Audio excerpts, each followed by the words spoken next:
اعوذ باللہ من الشیطان الرجیم، بسم اللہ الرحمن الرحیم۔ السلام علیکم ورحمۃ اللہ وبرکاتہ۔ محترم سامعین، ترجمہ کلاس میں آپ سب کو خوش آمدید کرتے ہیں۔ امید کرتے ہیں کہ آپ سب اللہ تعالیٰ کے فضل و کرم سے ٹھیک ٹھاک اور خوش ہوں گے۔ آج کی کلاس میں ہم بات کریں گے آیہ نمبر 195 سے آیہ نمبر 200، اور آج کی اس کلاس میں ہماری سورہ آل عمران مکمل ہو جائے گی۔ چلے ہم اپنی کلاس کا آغاز کرتے ہیں۔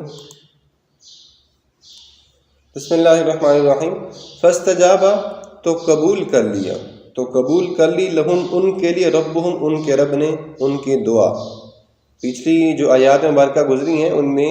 جو دعائیں چلی ہیں، ربنا وآتنا، یہ والی جو ہے ربنا اننا سمعنا، اسی طرح اللہ نے فرمایا ربنا ما خلقت ھذا ربنا انک من تدخل النار، یہ جو دعائیں چل رہی تھیں ان کے بارے میں اللہ نے فرمایا فاستجاب لہم ربہم، تو قبول کر لی ان کے لیے ان کے رب نے ان کی دعا، انی، بے شک میں، لا اضیع، نہیں ضائع کروں گا، عمل عاملین، کسی بھی کام کرنے والے کا، میں کسی بھی کام کرنے والے کا عمل ضائع نہیں کروں گا، میں کسی بھی عمل کرنے والے کا عمل ضائع نہیں کروں گا، منکم، تم میں سے، من ذکرین، وہ مرد ہو، او انثی، یا وہ عورت ہو، مرد ہو یا عورت ہو، میں ان میں سے کسی بھی کام کرنے والے کا عمل ضائع نہیں کروں گا، بعضکم من بعض، تمہارے بعض تو بعض میں سے ہیں، فالذین ہاجروا، بس وہ لوگ جنہوں نے ہجرت کی، وَأُخْرِجُوا، اور نکالے گئے، من دیارہم، اپنے گھروں سے، مجہول کا صیغہ، وَأُخْرِجُوا، اور نکالے گئے، من دیارہم، اپنے گھروں سے، وَأُوذُوا، اور انہیں ایذا دی گئی، انہیں ستایا گیا، انہیں تکالیف دی گئی، فی سبیلی، میرے راستے میں، وقاتلوا، اور وہ لڑے، وقتلوا، اور وہ مارے گئے، وقاتلوا، اور وہ لڑے، انہوں نے لڑائی کی، وقتلوا، اور وہ مارے گئے، وہ شہید ہو گئے، لَأُكَفِّرَنَّ، لا، یقیناً، اکفرن، ضرور بھی ضرور، میں دور کر دوں گا، عنہم، ان سے، سیئاتہم، ان کی برائیوں کو، وَلَأُدْخِلَنَّهُمْ، اور انہیں داخل کر دوں گا، جنات، جنات میں، باغات میں، تجری، جاری ہیں، من تحتها الانہار، جن کے نیچے نہریں، ثوابا من عند اللہ، یہ تو اللہ کی جانب سے ثواب ہے، واللہ عندہ حسن الثواب، اور اللہ کے پاس، اللہ کے نزدیک بہت ہی اچھا ثواب ہے، لا یغرنک، نہ فریب میں ڈالے تجھے، تقلب، پھرنا، الذین، ان لوگوں کا، کفروا، جو کافر ہیں، فی البلاد، شہروں میں، اے پیغمبر صلی اللہ علیہ وسلم، کافروں کا شہروں میں چلنا پھرنا تمہیں دھوکے میں نہ ڈالے، اے مخاطب، کوئی بھی، لا یغرنک، اے مخاطب، کافروں کا شہروں میں خوشحالی سے گھومنا پھرنا تمہیں ہرگز دھوکے میں نہ ڈال دے، متاع قلیل، یہ تو تھوڑا سا سامان ہے، ثم مأواہم جہنم، پھر ان کا ٹھکانہ جہنم ہے، وبئس المہاد، اور وہ کتنا ہی برا بچھونا ہے، وبئس المہاد، اور وہ کتنا ہی برا بچھونا ہے، لیکن الذین اتقوا، لیکن وہ لوگ جو کہ اتقوا، ڈر جاتے ہیں، ربہم، اپنے رب سے، لہم، ان کے لیے، جنات، باغات ہیں، من تجری، جاری ہیں، من تحتها الانہار، جن کے نیچے نہریں، خالدین فیہا، وہ اس میں ہمیشہ رہیں گے، نزلا من عند اللہ، اپنے رب کی جانب سے مہمان بن کر، اللہ کی جانب سے مہمان بن کر، یا اللہ کی طرف سے مہمانی ہوگی، وما عند اللہ خیر للابرار، اور جو اللہ کے پاس ہے وہ صرف نیک لوگوں کے لیے بہتر ہے، وما عند، اور نہیں ہے اللہ ہی اللہ کے پاس، خیر، بہتر، للابرار، مگر نیک کام کرنے والوں کے لیے، وَإِنَّ، اور بے شک، من اہل الکتاب، اہل کتاب میں سے، لمن، وہ شخص جو یؤمن، ایمان رکھتا ہے، باللہ، اللہ پر، وما انزل الیکم، اور اس پر جو تمہارے پاس نازل کیا گیا، وما انزل الیہم، اور اس پر جو ان کی طرف اتارا گیا، نازل کیا گیا، خاشعین للہ، وہ عاجزی کرنے والے ہیں اللہ سے، لا یشترون، نہیں وہ خریدتے، بآیات اللہ، اللہ کی آیات کو، ثمنا قلیلا، تھوڑی قیمت کے بدلے، اولئک لہم اجرہم عند ربہم، یہی ہیں وہ لوگ کہ ان کا اجر ان کے رب کے پاس ہے، ان اللہ سریع الحساب، بے شک اللہ جلد حساب لینے والا ہے، یا ایھا الذین آمنوا، اے ایمان والو، اصبروا، صبر کرو، وصابروا، اور تھام رکھو ایک دوسرے کو، وصابروا، اور لوگوں کی زیادتیوں پر صبر کرو، ورابطوا، اور لگے رہو، ورابطوا، اور اپنے نفسوں اور اپنی سرحدوں کی نگہبانی بھی کرو، واتقوا اللہ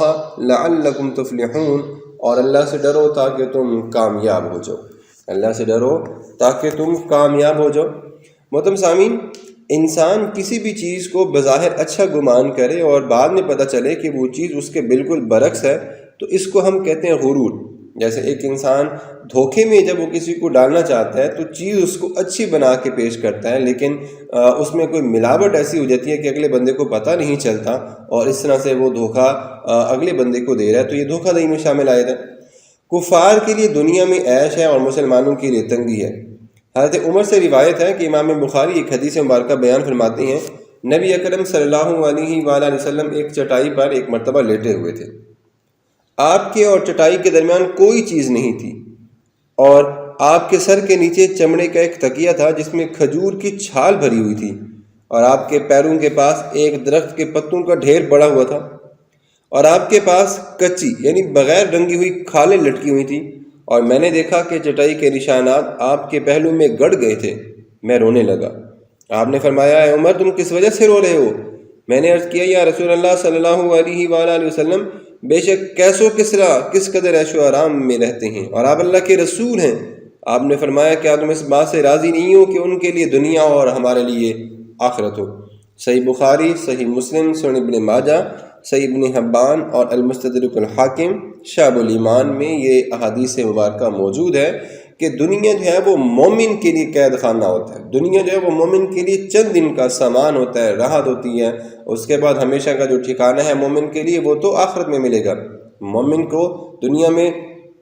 تکالیف کا سامنا ہی اسی وجہ سے کرنا پڑتا ہے۔ ایک اور حدیث مبارکہ میں روایت کرتی ہیں، عمر فاروق فرماتے ہیں کہ میں نے نظر اٹھا کر دیکھا تو خدا کی قسم مجھے 3 کچی کھالوں کے سوا اور کچھ نظر نہیں آیا۔ تب میں نے فرمایا،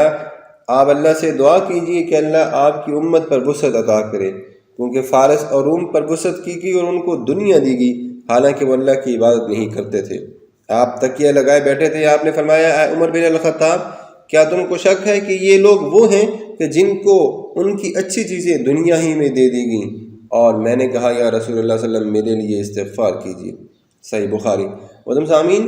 ہمیں یہ بات بڑی اچھے سے معلوم ہے کہ اگر دنیا اللہ کے نزدیک ایک مچھر کے پر کے برابر بھی ہوتی تو کافر کو اس میں سے ایک گھونٹ بھی پانی عطا نہ کیا جاتا۔ حضرت سہل بن سعد رضی اللہ تعالیٰ بیان کرتی ہیں، حدیث مبارکہ میں یہ بات موجود ہے۔ آپ اندازہ کریں کہ نبی کریم صلی اللہ علیہ وسلم نے دنیا کی مثال کو کیسے بیان فرمایا، اور یہ تو بالکل معمولی سی حقیر سی اس کی مثال ہے، اور جو اس کے آگے پیچھے بھاگنے کے لیے